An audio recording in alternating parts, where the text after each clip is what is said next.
بسم اللہ الرحمن الرحیم۔ السلام علیکم ورحمۃ اللہ۔ آپ دیکھ رہے ہیں یوٹیوب چینل، میں ہوں عمر عبداللہ۔ آج ذکر کریں گے کہ عمران خان صاحب نے اڈیالہ جیل کے اندر صحافیوں سے کیا گفتگو کی اور کیا پیغام اپنے کارکنان تک پہنچایا انہوں نے، اور اس کے بعد آپ کو بتائیں گے کہ جو 22 اگست کو پاکستان تحریک انصاف کا جلسہ ملتوی ہوا ہے اس کی کیا وجوہات تھیں۔ اندر کی خبر جو ہے وہ آ گئی ہے کہ عمران خان صاحب نے کس سے مذاکرات کیے یا کون لوگ عمران خان صاحب کے پاس پیغام لے کر آئے، اس بارے میں ذکر کریں گے۔ اور آخر میں آپ کو بتائیں گے کہ عمران صاحب کی جو بہن ہے علیمہ خان صاحبہ، انہوں نے 8 ستمبر کو جو جلسہ ہے اس کے بارے میں کیا پیغام دیا ہے کہ عمران خان صاحب نے کیا کہا ہے۔ سب سے پہلے ذکر کرتے ہیں کہ عمران خان صاحب نے صحافیوں سے گفتگو کی اور اس میں انہوں نے تسلیم کیا اور اس بات کو کلیئر کیا انہوں نے کہ جی جو جلسہ ملتوی ہوا 22 اگست کا وہ میرے انسٹرکشن تھی، میری ہدایات تھیں اور میرے پیغام کی وجہ سے ہی وہ جلسہ ملتوی ہوا ہے۔ اور اس کے ساتھ ساتھ انہوں نے اس بات کا بھی انہوں نے ذکر کیا ہے کہ جو میرے کارکنان تھے، جو آ رہے تھے، جو رستے میں تھے یا جو پہنچے ہوئے تھے، انہوں نے اپنا وقت بھی دیا اور اپنا پیسہ بھی انہوں نے خرچ کیا اور یہاں تک پہنچے، یا جو لوگ رستے میں آ رہے تھے ان کو کافی مایوسی ہوئی ہوگی، تکلیف ہوئی ہوگی، تو انہوں نے کہا کہ کچھ وجوہات تھیں یا کچھ ایسی باتیں مجھے بتائی گئی تھی جس کی وجہ سے ایک 9 مئی اور ہمارے گلے پڑ سکتا تھا، تو میں نے یہ جو جلسہ تھا ملتوی کرنے کا فیصلہ کیا ہے۔ تو عمران خان صاحب نے صحافی سے گفتگو کرتے ہوئے کیا کہا؟ انہوں نے کہا کہ کل ختم نبوت کے حساس معاملے کے حوالے سے دینی جماعتوں کے اسلام آباد میں احتجاج کا امکان تھا، جس کے نتیجے میں تصادم کا خدشہ تھا، اس لیے اسلام آباد میں اپنا جلسہ ملتوی کیا۔ اگر گزشتہ روز جلسہ کرتے تو سازشوں کی جانب سے ایک اور 9 مئی ہونے کا خدشہ تھا، جبکہ یہ سامنے ہے کہ ابھی تک پہلے والے 9 مئی کی جوشری انکوائری بھی نہیں کروائی گئی۔ ساری پارٹی بالخصوص ورکرز کو جلسہ ملتوی ہونے کا رنج اور غصہ ہے۔ میں بھی سمجھتا ہوں کہ جلسہ ہونا چاہیے تھا، لیکن معاملے کی نزاکت کو مد نظر رکھتے ہوئے صرف انتشار سے بچنے کے لیے جلسہ ملتوی کرنے کا اعلان کیا۔ اور انہوں نے کہا کہ تحریک انصاف ملک کی واحد جماعت ہے جسے اسلام آباد میں جلسے کی اجازت نہیں مل رہی۔ میں نے اسلام آباد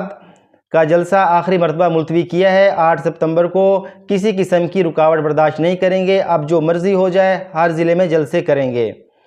انہوں نے کہا کہ نواز شریف کا بیگ پیکس لندن کے لیے تیار ہے۔ نواز شریف کے بارے میں انہوں نے کہا ہے کہ ان کا جو بیگ ہے وہ تیار ہوا ہے اور وہ لندن بھاگنے کے لیے تیار ہیں، صرف ضروری سامان اٹھانا ہے۔ میں نے کسی فارم 47 کی حکومت سے کوئی بات چیت نہیں کی اور نہ کروں گا۔ جب بھی ان کو خدشہ ہوتا ہے کہ پی ٹی آئی کے اسٹیبلشمنٹ سے بات ہوئی ہے تو ان کو فوری طور پر 9 مئی کا فالس فلیگ آپریشن یاد آ جاتا ہے۔ یہ سب چیف جسٹس فائز عیسیٰ کی ایکسٹینشن کے لیے ہو رہا ہے۔ اس وقت ان کی 2 گیمز جاری ہیں، اگر یہ فائز عیسیٰ کو ایکسٹینشن نہ دے سکے تو پھر سینیارٹی پر اثر انداز ہو کر اندر سے اپنا بندہ لائیں گے، یعنی کہ جو جونیئر ججز ہیں ان میں سے کسی ایک بندے کو سامنے لائیں گے اور چیف جسٹس بنا دیں گے۔ یہ دونوں صورتیں ناقابل قبول ہیں۔ اگر انہوں نے ایسا کیا تب ملک بھر میں احتجاج کریں گے۔ اور انہوں نے مزید کہا کہ میں ملک کی سب سے بڑی جماعت کا سربراہ ہوں، میں نے زیرو سے پارٹی شروع کی اور 28 سال سے آئین کی اندر رہ کر جدوجہد کر رہا ہوں۔ الحمدللہ عوام میں اس قدر مقبولیت ہے کہ مجھے کسی بھی ساکھی کی ضرورت نہیں۔ میں پارٹی کو 8 فروری کو 180 سے زیادہ سیٹیں ملیں۔ انہوں نے کہا کہ جو میری پارٹی تھی اس کو 8 فروری کو 180 سے زیادہ سیٹیں ہم نے جیتی تھیں، جو دھاندلی کر کے، جو مینیج کر کے نون لیگ کو دے دی گئیں۔ فیاض حمید کا ٹرائل ملٹری کے کسی اندرونی معاملہ کی وجہ سے ہے تو اپنے ملٹری قوانین کے تحت جو چاہے کریں، مگر 9 مئی کو فیاض حمید سے مل کر سازش کا الزام مذاق خیز ہے۔ اور اس سے بھی مذاق خیز یہ ہے کہ انہوں نے کہا کہ ٹرائل بھی اوپن نہیں کیا جا رہا۔ اگر 9 مئی میں فیض ملوث تھا تو اس کا اوپن ٹرائل ہو، کیونکہ یہ نہ ملٹری کا اندرونی معاملہ ہے اور نہ ہی خفیہ انٹرنیشنل معاملہ ہے۔ انہوں نے مزید کہا کہ 9 مئی کا الزام ہم پر لگا ہوا ہے، ہم بھی یہ چاہ رہے ہیں کہ اس کا اوپن ٹرائل ہو۔ اس پر میری پٹیشن بھی سپریم کورٹ میں زیر التوا ہے، جسے فائز عیسیٰ دبا کر بیٹھا ہوا ہے۔ اگر کمیشن بن جائے اور 2 چیزوں کا تعین ہو جائے کہ مجھے اسلام آباد ہائی کورٹ سے اغوا کا حکم کس نے دیا تھا اور سی سی ٹی وی فوٹیج کو کس نے چرایا تھا، تو 9 مئی کا معاملہ فوری حل ہو جائے گا۔ اگر حمود الرحمان کمیشن جو رپورٹ پر عمل ہو جاتا تو ملک میں 3 مارشل لا نہ لگتے اور نہ ہی آج غیر اعلانیہ جزوی مارشل لا نافذ ہوتا، بلکہ آج ملک میں جمہوریت ہوتی۔ اور سب سے آخر میں انہوں نے کہا کہ رجیم چینج کے بعد ہماری پارٹی کے لوگوں کو پیغام دیا گیا کہ ہم عمران خان اور پی ٹی آئی کا نام و نشان مٹا دیں گے، اس لیے چند لوگ ان کے ساتھ چلے گئے اور تحریک انصاف کے خلاف پریس کانفرنس کی۔ میں لا الہ الا اللہ کا ماننے والا ہوں، کامل یقین ہے کہ عزت اور ذلت اللہ دیتا ہے، اور آج بھی میں اس آزمائش پر اللہ کا شکر ادا کرتا ہوں اور صبر سے کام لیتا ہوں، کیونکہ اس آزمائش کو اللہ کے سوا کوئی ختم نہیں کر سکتا۔ جب آپ مشکل میں ہوتے ہیں تو یہ اللہ کی طرف سے امتحان ہوتا ہے۔ اللہ نے قرآن میں صبر کا درس دیا ہے۔ اللہ فرماتا ہے کہ مشکل وقت آپ کی آزمائش ہے اور مجھے پتہ ہے کہ میں اللہ کی مرضی سے جیل میں ہوں، کیونکہ اللہ نے یہ میرے لیے ایسے ہی لکھا ہوا تھا۔ اس کامل ایمان کا تقاضا ہے کہ میں نہ گھبرایا ہوں نہ میری قوم گھبرائے گی۔ ہم اپنی حقیقی آزادی کی جدوجہد ہر حال میں جاری رکھیں گے اور انشاءاللہ کامیاب ہوں گے۔ اب قوم 8 ستمبر کے جلسے کی تیاری کرے اور اسے کامیاب بنوائے۔ یہ عمران خان صاحب نے صحافیوں سے گفتگو کی ہے اڈیالہ جیل کے اندر، اور انہوں نے اس بات کو بھی کنفرم کر دیا ہے کہ جو 22 اگست کا جلسہ ملتوی ہوا وہ میرے احکامات پر اور یا میرے کہنے کی وجہ سے ملتوی ہوا ہے۔ اب بہت ساری جو خبریں ہیں وہ اندر سے آ رہی ہیں کہ یہ جلسہ کیوں ملتوی ہوا، کس وجہ سے ملتوی ہوا۔ کافی لوگ اس تفتیش میں یا اس جو سوال ہے اس کو حل کرنے کی کوشش کر رہے ہیں۔ تو جو نجم سیٹھی صاحب ہیں جو اسٹیبلشمنٹ کے بہت قریبی سمجھے جاتے ہیں اور نواز شریف کے تو بہت ہی قریبی دوست ہیں وہ، تو انہوں نے کچھ اندر کی خبریں دی ہیں۔ اس کے علاوہ ہارون رشید صاحب نے بھی کچھ بتایا ہے، اور باقی جو صحافی ہیں وہ بھی یہ بتا رہے ہیں کہ جو کچھ معاملات طے پائے ہیں وہ کس طرح ہوا اس طرح کہ 21 اور 22 اگست کی درمیانی شب، 22 کو جلسہ تھا تو 21 اور 22 اگست کی درمیانی شب عمران خان صاحب کو کچھ لوگ ان کے پاس گئے، ان سے ملے اور ان کو بتایا کہ کل آپ کی پارٹی جلسہ کر رہی ہے، تو اس جلسے کے اندر انتشار پیدا ہونے کا خدشہ ہے۔ اور عمران خان صاحب کو یقین دلایا گیا کہ جی ہم آپ کو ٹائم دیتے ہیں کہ آپ 8 ستمبر کو یہ جلسہ کر لیں، یہ جلسہ ملتوی کر دیں، اور ان کو بتایا گیا کہ جو مذہبی جماعتیں ہیں وہ تحفظ ختم نبوت کے سلسلے میں احتجاج کر رہی ہیں، تو ان کی آڑ میں کچھ لوگ آ سکتے ہیں اور وہ آپ کے جلسے کے اندر دہشت گردانہ کارروائیاں کر سکتے ہیں، جس کی وجہ سے آپ کی ساکھ بھی خراب ہوگی اور ایک اور جو 9 مئی ہے وہ آپ کے گلے پڑ جائے گا۔ اور عمران خان صاحب کو یہ بتایا گیا کہ جو 8 ستمبر کا جلسہ ہوگا اس میں ہم آپ کو فل سیکورٹی دیں گے اور ہر طرح کا جو آپ کو فیسیلیٹیٹ کریں گے۔ تو عمران خان صاحب نے کیونکہ ان کے پاس تو ٹی وی ہے نہیں، ان کو تو وہی معلومات دی گئی، اور یہ معلومات دینے والے جو تھے وہاں پہ اسٹیبلشمنٹ کے جو آدمی ہیں جو جیل کے اندر ہیں، جس کا عمران خان صاحب ذکر کرتے رہتے ہیں اور کرتے بھی رہے ہیں کہ جیل کے اندر ایک بریگیڈیئر اور ایک کرنل ہیں، وہ سارا معاملات کنٹرول کرتے ہیں اور وہ ساری میری کھڑی نگرانی کرتے ہیں، اور تو وہ ان کے ذریعے اسٹیبلشمنٹ نے پیغام پہنچوایا۔ تو عمران خان صاحب کو جب قائل کر لیا گیا تو انہوں نے کہا کہ مجھے بات کروائیں، میری پارٹی کے جو لوگ ہیں، تو ان کی علی امین صاحب سے بات کروائی گئی، اور تو علی امین صاحب نے عمران خان صاحب نے پوچھا اور ان کو بتایا کہ مجھے اس طرح کی معلومات دی گئی ہیں، اس طرح سے کہا گیا ہے، تو آپ اس طرح کریں کہ اعظم سواتی صاحب سے میری بات کروائیں۔ پھر ان کے اعظم سواتی صاحب سے بھی بات ہوئی، وہ بھی اسی کرنل نے کروائی یا جو اسٹیبلشمنٹ کے جو بندے تھے انہوں نے کروائی۔ تو اعظم سواتی صاحب کو پیغام دیا گیا کہ کل آپ مجھ سے آ کر ملیں،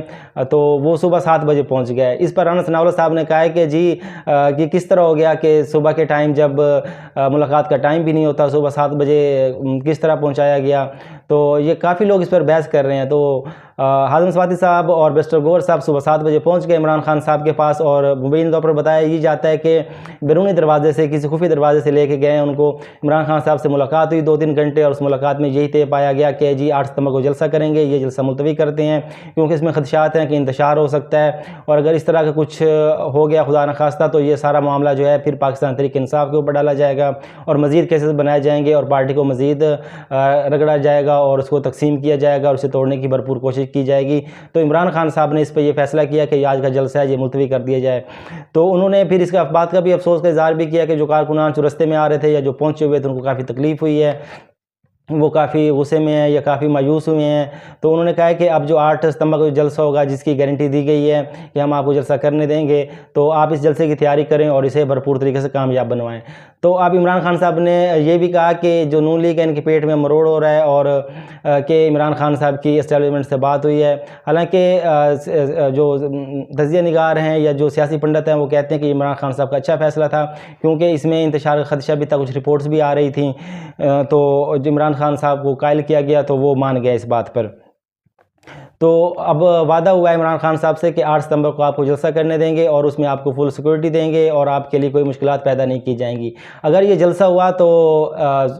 لگتا یہ ہے کہ یہ پاکستان کی تاریخ کا سب سے بڑا جلسہ ہوگا، کیونکہ جب لوگوں کو روکا نہیں جائے گا، عمران خان صاحب جیل میں ہیں اور لوگ مایوس ہیں، ملک کے اندر جو افراتفری ہے، جو بے چینی ہے، اضطراب ہے، بے روزگاری ہے اور جو بجلی کے بل آ رہے ہیں یا جس طرح کی مہنگائی ہے، تو عوام کی کمر ٹوٹی ہوئی ہے اور عوام اپنے حق کے لیے یا اپنے لیے نکلیں گے۔ اور اس کے ساتھ ساتھ ساتھ علیمہ خان صاحبہ نے بھی میڈیا سے گفتگو کی، عمران خان سے ملاقات کی انہوں نے، اور انہوں نے گفتگو کی. انہوں نے کہا کہ عمران خان صاحب بھی پریشان تھے اور اس بارے میں کہ جلسہ ملتوی نہیں ہونا چاہیے تھا، لیکن حالات کچھ اس طرح کے تھے یا رپورٹ کچھ اس طرح کی دی گئی تھی کہ یہ جلسہ ملتوی کرنا پڑا. اور انہوں نے ساتھ یہ پیغام دیا کہ عمران خان صاحب کا اب کہنا تھا کہ 8 ستمبر کا جو جلسہ ہے یہ ہر حال میں ہوگا، ہر صورت میں ہوگا، اسے بالکل ملتوی نہیں کیا جائے گا. حالات بے شک کس طرح کے بھی ہو جائیں، چاہے کچھ بھی ہو جائے، یہ جلسہ ملتوی نہیں ہوگا، اور یہ آئینی حق ہے، قانونی حق ہے، اور ہم یہ جلسہ کریں گے. اور انہوں نے کہا ہے کہ جو علیمہ خان صاحبہ نے کہا ہے کہ پارٹی جو لیڈران ہیں ان کو پہلے بھی جلسہ ملتوی نہیں کرنا چاہیے تھا، عمران خان صاحب کو قائل کرنا چاہیے تھا کہ جو آپ کو رپورٹس دی گئی ہیں وہ صحیح نہیں ہیں یا اس طرح کے حالات نہیں ہیں تو یہ ہم جلسہ کرتے ہیں. لیکن بہرحال جو گزر گیا وہ سو گزر گیا. انہوں نے کہا کہ اب کا جو جلسہ ہے وہ بہت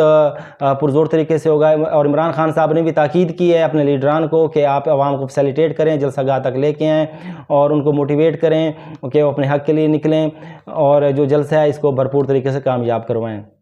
اس کے ساتھ ہی کچھ خبر مزید بھی ہیں کہ حکومت جو ہے وہ یوٹیلیٹی سٹورز کو بند کرنے جا رہی ہے، اور اس کے ساتھ ساتھ جو IMF ہے وہ بھی ابھی پاکستان کو جو ہے وہ لون $7 ارب کا انہوں نے جو قرضہ دینا تھا وہ ابھی اس کی قسط جاری نہیں کر رہے، اور وہ کہہ رہے ہیں کہ اپنے ملک کے اندر جو ہے آپ معاشی استحکام اور سیاسی استحکام لے کے آئیں. اور اس کے ساتھ ساتھ قاضی فائز عیسیٰ کے ایکسٹینشن کے لیے بھی سر توڑ کوشش کی جا رہی ہے، اس کے لیے 2/3 اکثریت پوری کرنے کی کوشش کی جا رہی ہے. تو دیکھتے ہیں یہ کہاں تک پہنچتا ہے معاملہ. اور عوام کو مصروف رکھنے کے لیے حکومت نے اور وہ سوچ اس بارے میں کہ بلدیاتی انتخابات کروائے جائیں جس سے عوام اس کے اندر لگ جائے گی، اور جو مہنگائی ہے یا اس طرح کے احتجاج ہیں اس کی طرف وہ نہیں سوچے گی اور دلچسپی نہیں لے گی.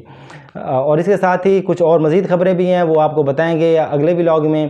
اس کے ساتھ ہی مجھے دی اجازت. پاکستان زندہ باد.